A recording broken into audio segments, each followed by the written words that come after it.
Hello, my name's Charlotte, one of the vets from Maine Veterinary Clinic in Colchester. Today I'd like to talk to you about different ways you can get your cat into its carrier. Now this can be pretty challenging and also, as I'm sure many of you watching will agree, quite a stressful experience for both you and your feline friend. Luckily, there's a few things you can do to make this a little bit easier, and I'd like to share with you some handy tips to make this a more positive experience for both you and your cat. At any veterinary clinic, it's not uncommon for owners to ring up and cancel appointments last minute in a panic because their cat has run away at the slightest hint that their carrier is coming out. To help avoid this, we would recommend ideally having the carrier out permanently somewhere in your house, or to have it as visible for as long as possible prior to your appointment.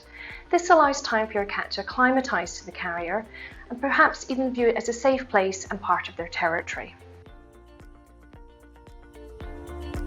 The ideal carrier should be sturdy, and you can either have a top-loading option, such as this one, or one with a front door, but that can be opened at the sides to allow you a variety of exit and entry points for your cat.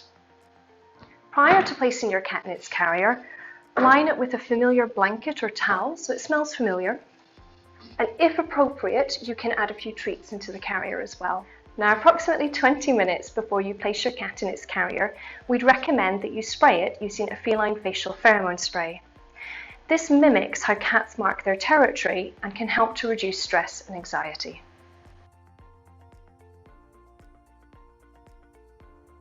When it comes time to place your cat in its carrier, we'd recommend to do it in a small room with minimal hiding places.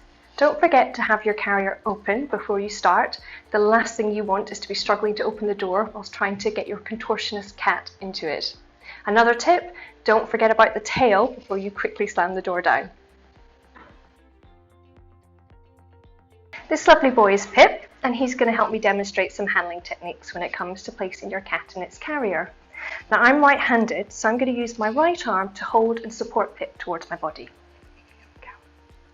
I'm going to use my right hand to gently grip his front legs, and I'm going to reach around with my left arm and gently support the back legs. I'm going to introduce Pip to the carrier and not release my arm until most of his body is within it. It also can help to have the head slightly lower than his body when doing this. Okay, Pip, here we go. Here we go. I'm going to release my arm, support the back legs in, and close our carrier. If Pip were a little bit more wary, I would consider entering him into the basket backwards. So in a similar fashion, I'm going to support his body using my right arm. This time I'm going to support the back legs with the left arm still, and just gently introduce him, feeding him in. You can, if you need to, use your hand to gently push his head down and then close the carrier. Pip and I are going to demonstrate those techniques again, but this time using a different style carrier. Here we have a front door opening style carrier. I would first tilt it towards you. Sorry, Pip, have your door open.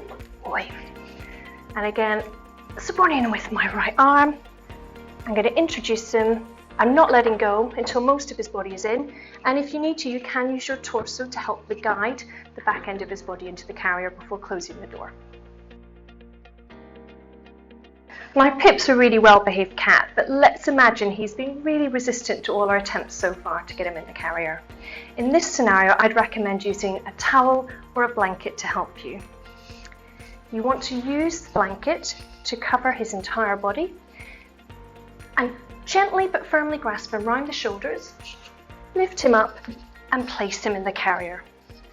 Now, if Pip has become really cross by this point, it's absolutely fine to leave the towel or blanket in there. Once your cat is in its carrier, consider using a large towel or a blanket to cover them. This helps them feel safe and protected, and it also stops them seeing any animals in the waiting room or on their journey that might frighten them. At the clinic, in reception, we always have a basket with towels and also a natural calming spray to use should you need it. Thank you so much for watching. I hope you find these tips helpful. If you have any questions, please don't hesitate to give us a call, 01206 851 338, or feel free to visit our website, www.mainvets.co.uk. Thanks again. Bye.